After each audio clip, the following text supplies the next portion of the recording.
I went to Japan in 1957 to try to supplement the document by an understanding between the Japanese government and the Australian government that a certain spirit had to be observed, a spirit of endeavouring to conduct our trade so that it helped each party and didn't harm either party.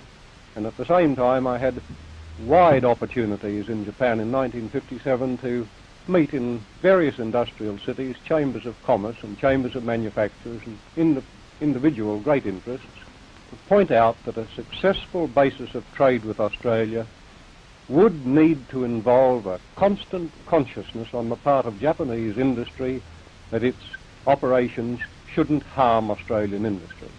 Now, I think I was successful there. I don't claim all the credit. I think the Japanese business was understanding, and there has been a certain spirit pervading the whole trading area in that 6 years. Now I go back this time as much to try to sustain that spirit as to negotiate the final formality of the agreement. And I will be putting it to the Japanese government and to Japanese commerce and industry that in this tremendous opportunity that we each have to trade, there must be a constant consciousness that our trade must not lead to the harm of either country.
Mr. Ahrens, what's the reason for your visit to Newcastle today?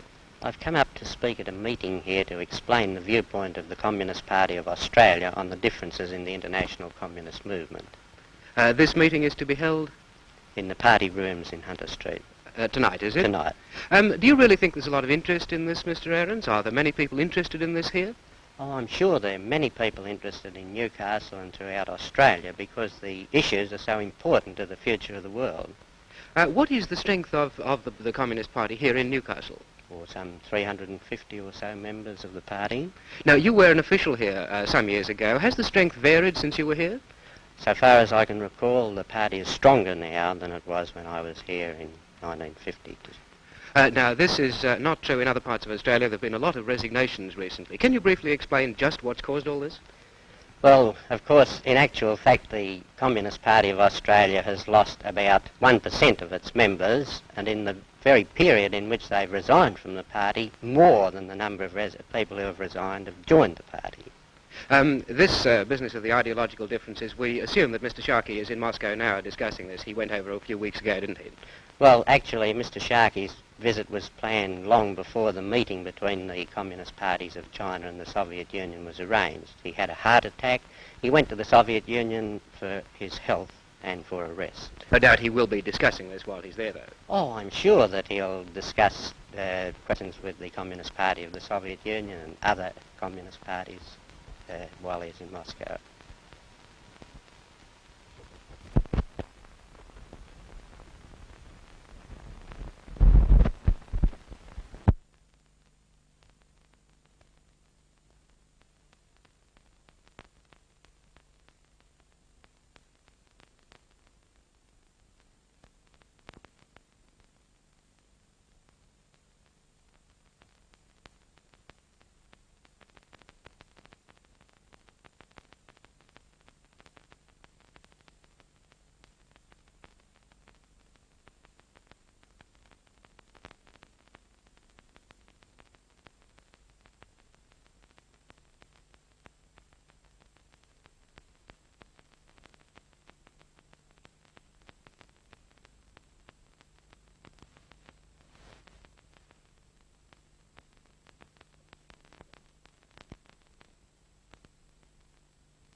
Our needs are extremely urgent.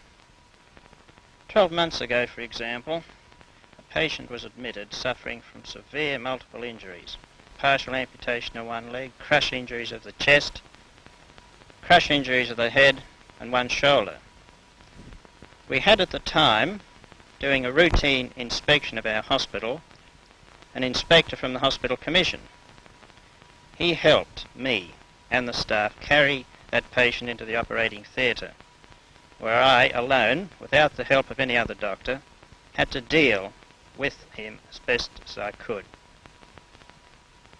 His chest injuries were such to cause grave concern. A quick telephone call to the registrar at Royal North Shore Hospital was made, and I was informed by him that without an X-ray he could not even begin to advise me. Fortunately, in that instance, the patient survived. When it was over, I went and saw the inspector and said, "Are you still going to tell me we cannot have this X-ray unit?" His answer was, "We would not put £3,000 into a place like Collarenebray. If you want the machine, go to the graziers and ask them for the money for it." What do you hope to achieve by visiting Newcastle? Our local member, Mr. Renshaw, has tried many times to present our case to the Hospital Commission and to the Minister of Health. We know that the expert bodies appointed by the government, namely the State X-ray Committee and the Department of Public Works, recommended a suitable unit for us. Somebody, or some people, stopped this recommendation and the machine was not granted. Repeated representations by Mr. Renshaw once again failed to produce the urgently required equipment. Mr. Dowling heard of our problems through the opal miners at Lightning Ridge. When informed of the facts of the case, he decided that this was a matter worth fighting for, and it's for his help and his assistance that we are here today.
whilst Council is very anxious that the training wall should be constructed and the area behind them reclaimed, this proposal is of no financial or other material benefit to Council.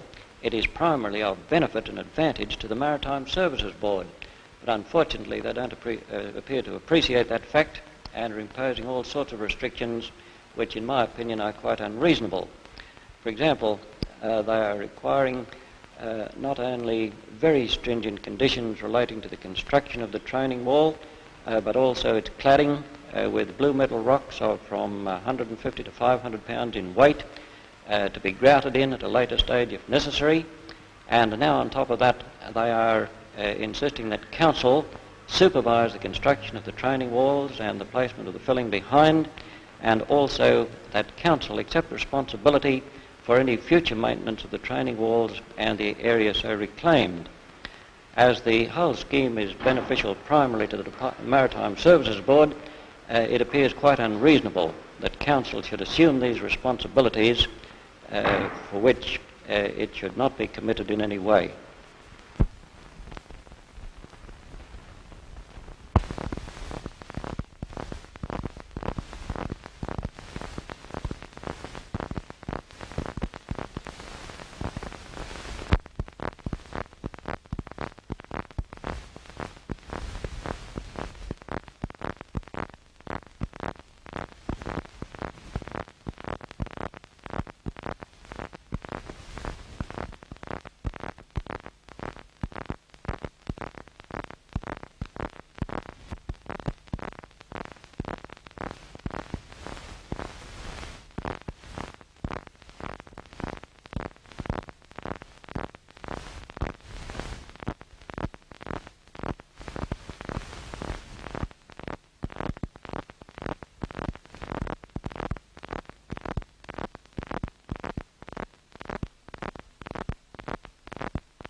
we have two main objections to this proposal.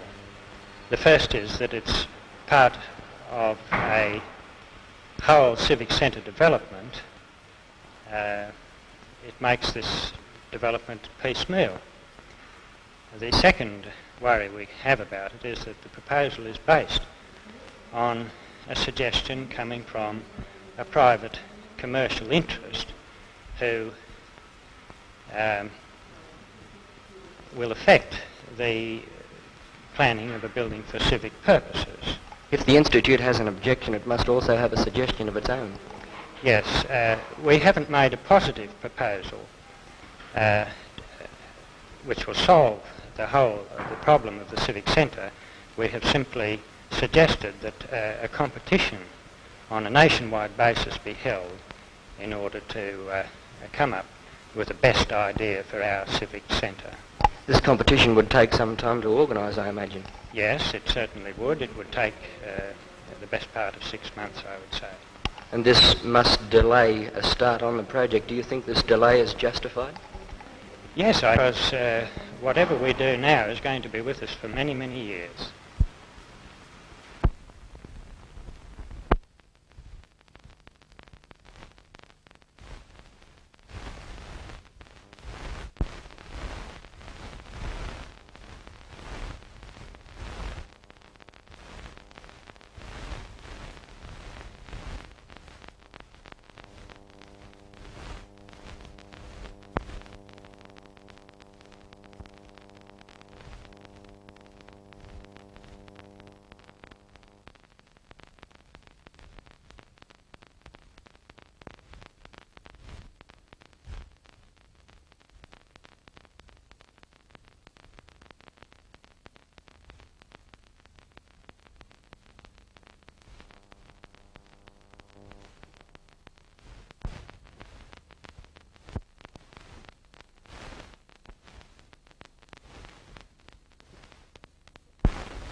Visiting the BHP in Newcastle today has been the Minister for Housing in New South Wales, the Honourable Mr A. Lander. Why was it decided to visit BHP, Mr Lander?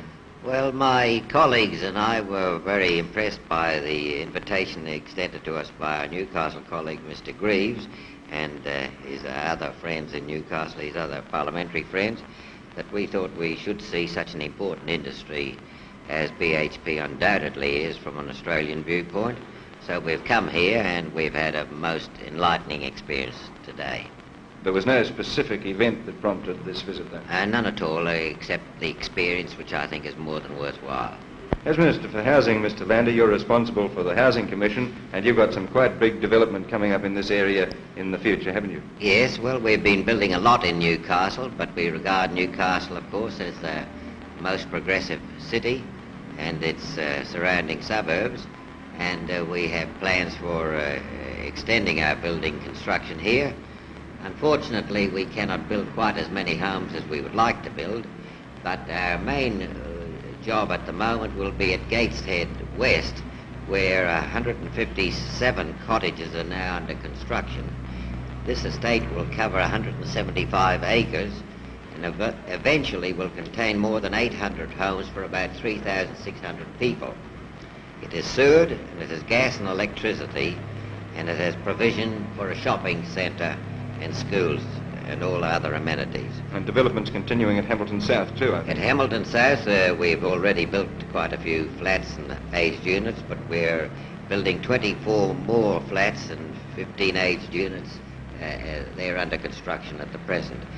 Eventually, in this particular estate, there will be about 300 flats and aged units to accommodate more than 1,000 people.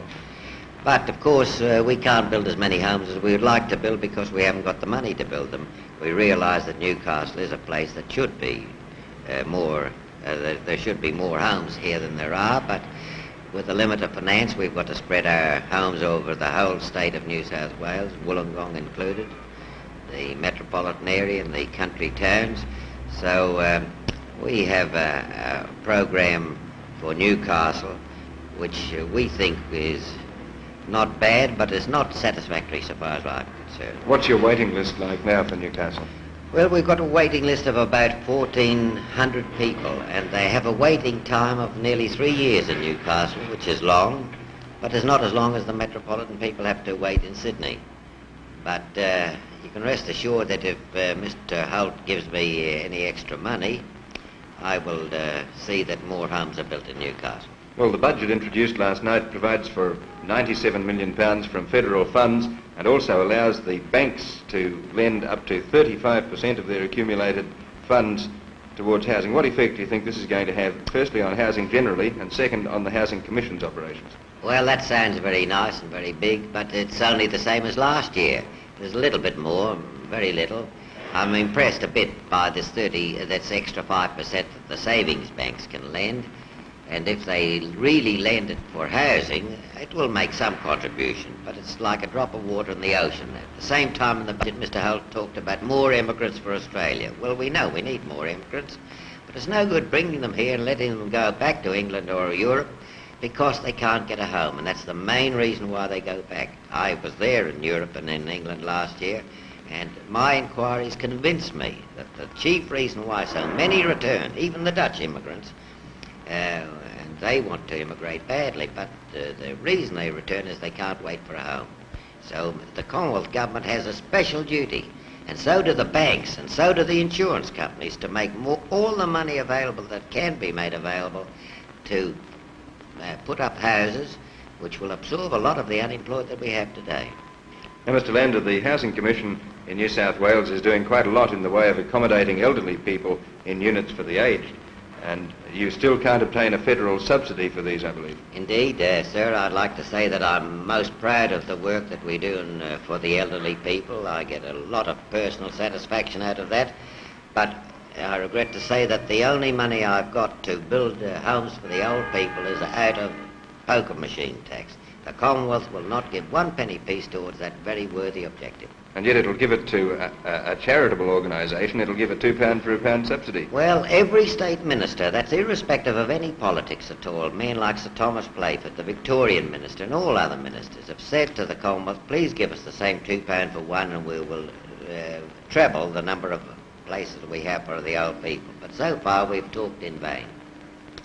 Now, Mr. Lander, what about the Housing Commission scheme for having people purchase Housing Commission homes? I understand you're endeavouring to sell 80% of all new homes built. Is this correct? Well, we don't keep rigidly to that figure, but I could advise. I've been a lawyer for many years, and I can tell you that my advice to any young person is to buy a home because they're getting a great asset. It's better than money in the savings bank or anywhere else. To me, they're doing something that's creating an asset for themselves and their children.